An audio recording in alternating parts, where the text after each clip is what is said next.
Un electrón puede pasar por dos rendijas a la vez y, aún así, dejarnos una huella clara de su paso. A escala cuántica, una partícula se comporta como si fuera varias posibilidades superpuestas, y dos objetos pueden coordinarse a distancia más rápido de lo que el sentido común permite. ¿Qué significa esto? Hoy nos preguntamos si ese mundo cuántico, tan pequeño como una 10.000ª del grosor de un cabello, realmente pone patas arriba nuestra idea de realidad. Vamos a explorar hasta dónde llegan los hechos, qué parte es interpretación y qué queda pendiente por demostrar. Para aterrizar la pregunta, si la materia de la que estamos hechos obedece reglas tan extrañas, cuánto de nuestra experiencia diaria es una ilusión útil y cuánto es un límite de nuestros instrumentos y modelos. En la siguiente parte continuaremos con el tema. El desconcierto cuántico no es nuevo. A principios del siglo XX, en laboratorios europeos llenos de humo de tabaco y pizarras saturadas de ecuaciones, físicos como Max Planck, Albert Einstein, Niels Bohr y Werner Heisenberg empezaron a notar que la materia no obedecía las reglas clásicas. La luz, por ejemplo, a veces se comportaba como una ola y otras veces como una corriente de partículas discretas llamadas fotones. Algo no cuadraba. Entre 1900 y 1930 nació la llamada mecánica cuántica. Primero fue una herramienta matemática para explicar por qué los átomos no se desmoronan, pero pronto se convirtió en una nueva forma de entender el mundo.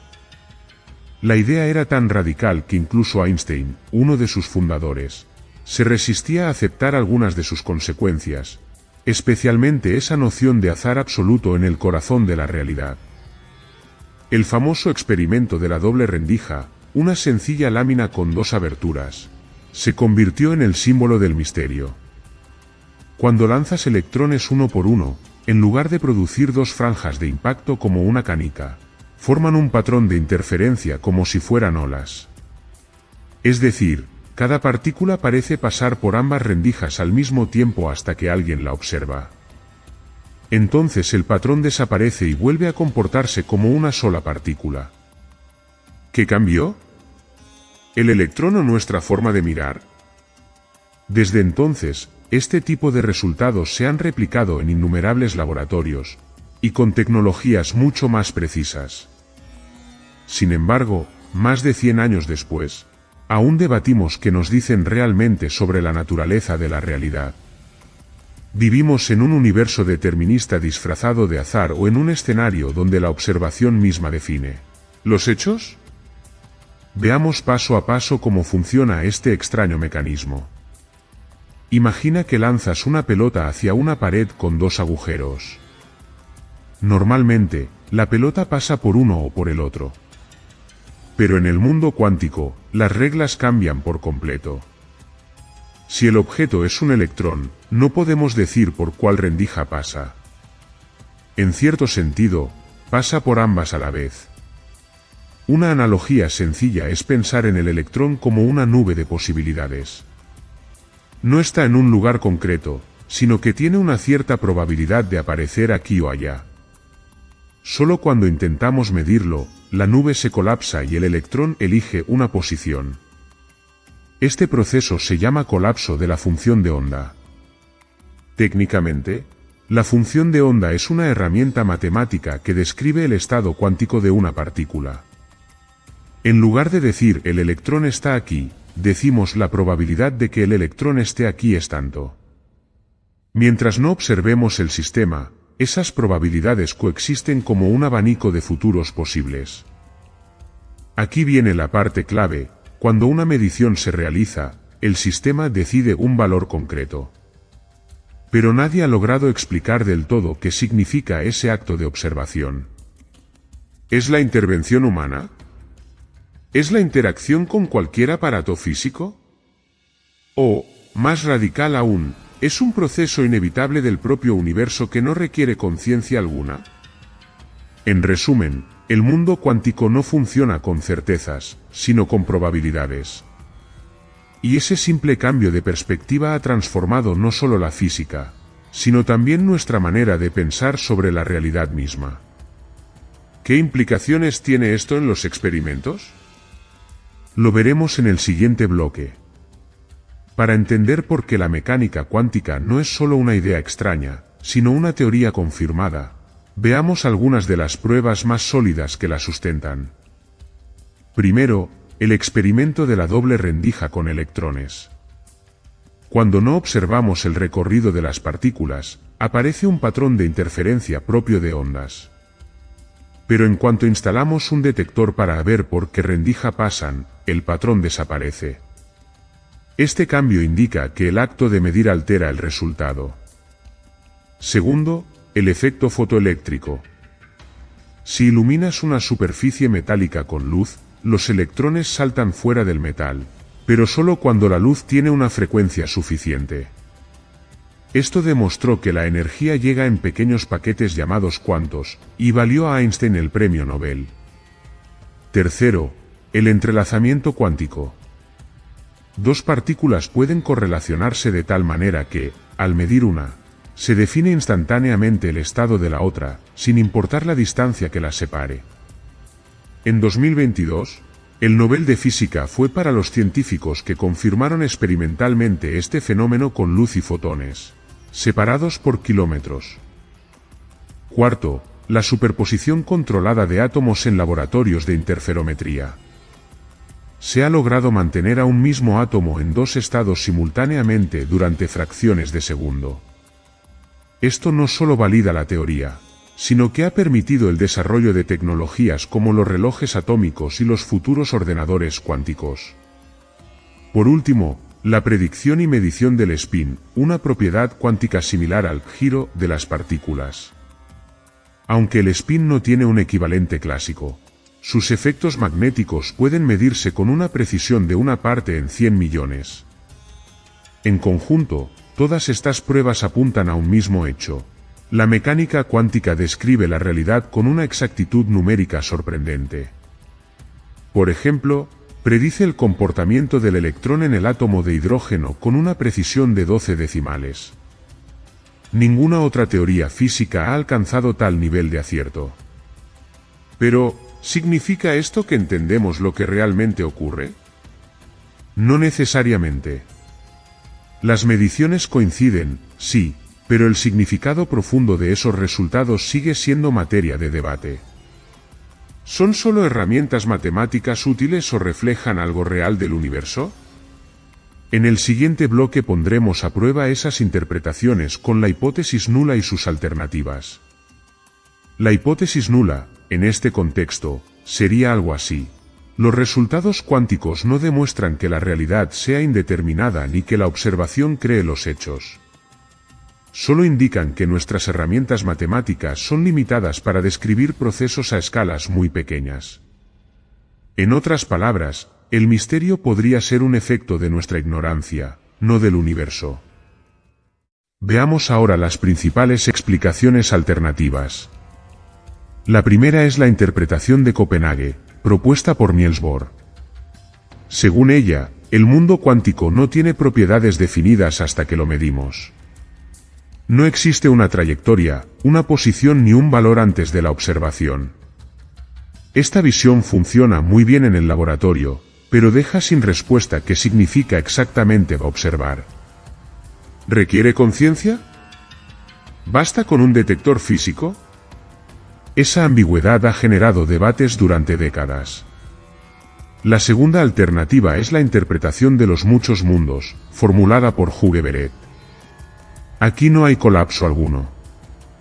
Cada posible resultado se realiza en un universo distinto. Si un electrón puede ir por dos rendijas, lo hace, pero en universos paralelos diferentes. El modelo resuelve el problema del colapso, aunque introduce un costo enorme. Una cantidad infinita de realidades coexistentes que nunca podremos comprobar directamente. Una tercera opción es el modelo de variables ocultas, defendido en su momento por Einstein y más tarde explorado por David Bohm. Sugiere que las partículas sí tienen propiedades definidas, pero desconocemos las variables que las controlan. El universo sería determinista, solo que los parámetros se nos escapan. Sin embargo, Los experimentos de desigualdades de Bell demostraron que las teorías de variables ocultas locales no pueden reproducir todos los resultados observados.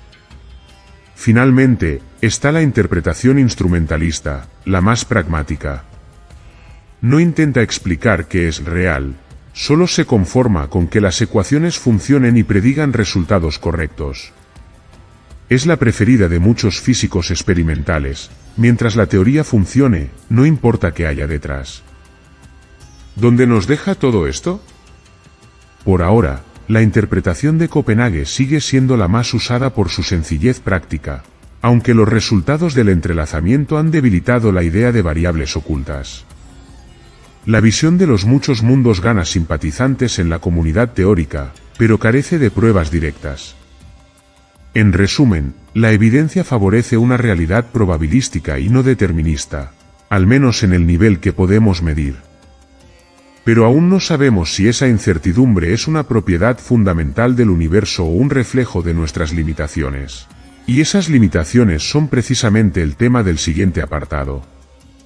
Aquí viene la parte incómoda. Aunque la mecánica cuántica funciona con una precisión extraordinaria, todavía no entendemos por qué. Sabemos predecir resultados, pero no siempre sabemos qué significan en términos físicos. La ecuación de Schrödinger describe cómo evoluciona una función de onda, pero no nos dice qué es realmente esa función. ¿Es una propiedad objetiva del sistema o solo una herramienta estadística? Las limitaciones de nuestros instrumentos agravan la confusión. Las partículas subatómicas son tan pequeñas que no pueden observarse directamente sin perturbarlas. Cada medición implica interacción, y esa interacción cambia el resultado. Es como intentar pesar una pompa de jabón con una mano, solo tocarla la destruye. Nuestros detectores son más precisos que nunca, pero aún trabajan dentro de márgenes donde el propio acto de medir modifica la realidad que pretendemos estudiar. También está el problema del tamaño de las muestras. La mayoría de los experimentos cuánticos se basan en partículas individuales o sistemas aislados, extremadamente frágiles. Reproducir esas condiciones en sistemas más grandes, como moléculas complejas o seres vivos, es casi imposible con la tecnología actual. Cuando se ha intentado, los efectos cuánticos tienden a desaparecer rápidamente debido a la decoherencia, una especie de ruido que diluye el comportamiento cuántico a medida que aumenta la escala. Los modelos matemáticos, por su parte, dependen de supuestos simplificadores. Suelen ignorar efectos del entorno, la gravedad o interacciones no lineales. Esto significa que, aunque las ecuaciones predicen bien, podrían hacerlo por coincidencia dentro de los límites actuales de observación. ¿Qué podríamos hacer para cerrar esas brechas? Se necesitan experimentos con mayor control sobre la decoherencia y detectores capaces de registrar estados cuánticos sin destruirlos. Algunos proyectos en curso, como los ordenadores cuánticos de iones atrapados o los interferómetros de moléculas gigantes, buscan precisamente eso. También se están proponiendo misiones espaciales que midan el entrelazamiento a distancias orbitales, donde el ruido terrestre es menor. En definitiva, aún no sabemos si la naturaleza es realmente cuántica en todas las escalas o si el comportamiento clásico emerge de algún principio aún desconocido.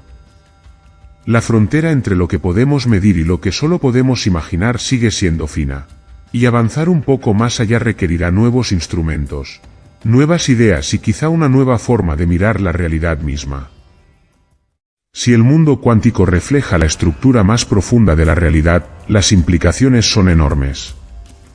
En primer lugar, tecnológicamente ya lo estamos aprovechando. Los semiconductores, los láseres y los relojes atómicos funcionan gracias a principios cuánticos. Sin ellos no existirían los teléfonos móviles, el GPS ni la computación moderna. En las próximas décadas, la computación cuántica podría multiplicar por millones la capacidad de cálculo, resolviendo en segundos problemas que hoy tardarían siglos. En segundo lugar, las comunicaciones cuánticas prometen una seguridad prácticamente inviolable. Al basarse en el entrelazamiento, cualquier intento de espionaje dejaría una huella detectable. Varios países ya están desplegando satélites experimentales para probar redes de transmisión cuántica global. Si estas tecnologías maduran, podrían transformar la banca, la defensa y la privacidad digital. Pero hay riesgos y malentendidos. Uno de los mayores es confundir el lenguaje técnico con interpretaciones místicas. Expresiones como la mente crea la realidad o el pensamiento altera la materia surgen de extrapolar sin evidencia los principios cuánticos a la psicología o la espiritualidad. En realidad, los fenómenos cuánticos se observan en escalas subatómicas y no hay pruebas de que funcionen igual en el cerebro o la vida cotidiana. También existe el riesgo político y económico de sobreprometer. Muchas empresas venden proyectos cuánticos aún sin base experimental sólida. El resultado puede ser una burbuja de expectativas que dañe la credibilidad científica y desvíe recursos de investigaciones más realistas. Hablando de escalabilidad, el desafío más grande es mantener la coherencia cuántica en sistemas grandes. Cada vez que añadimos un átomo más, aumentan exponencialmente las variables a controlar. Por eso, pasar de 100 a 1000 qubits en un ordenador cuántico no es solo 10 veces más difícil. Puede ser 1000 veces más complejo. Aún así, el potencial transformador es real. Si logramos dominar el control de la materia a nivel cuántico, podríamos diseñar materiales con propiedades imposibles hoy, optimizar la fotosíntesis artificial o crear sensores médicos que detecten enfermedades antes de que aparezcan los síntomas. La mecánica cuántica no solo cuestiona lo que entendemos por realidad, también redefine lo que podemos hacer con ella. Pero para que ese poder no se convierta en mito o desilusión, necesitamos mantener la cabeza fría y el método firme. ¿Hasta dónde podremos llegar sin perder la coherencia, tanto experimental como filosófica? Esa será la gran pregunta del futuro cercano. El mundo cuántico nos recuerda que la realidad no siempre es lo que parece. Bajo la superficie de lo cotidiano, las reglas cambian, las certezas se desvanecen y la intuición humana deja de ser una guía fiable. Aún así, de ese aparente caos ha surgido la tecnología que define nuestra era. Entender cómo funciona no solo es un desafío intelectual, también es una forma de comprendernos a nosotros mismos como observadores dentro del universo. El optimismo prudente es la mejor actitud. Tal vez nunca logremos una respuesta definitiva sobre qué es realmente la realidad cuántica, pero cada experimento nos acerca un poco más a una descripción coherente. Y aunque todavía no sepamos si el azar cuántico es genuino o una ilusión estadística, lo cierto es que seguir preguntando nos mantiene despiertos. ¿Podríamos un día aplicar los principios cuánticos a sistemas biológicos, o incluso a la conciencia? ¿O el misterio se quedará confinado para siempre en el mundo subatómico? Esa será una historia fascinante que seguiremos explorando. Si te interesa comprender los límites de la ciencia y las paradojas que desafían nuestra percepción del mundo, te invito a seguir este canal y ver el próximo vídeo, donde continuaremos desentrañando los secretos del universo, paso a paso y sin perder el sentido crítico.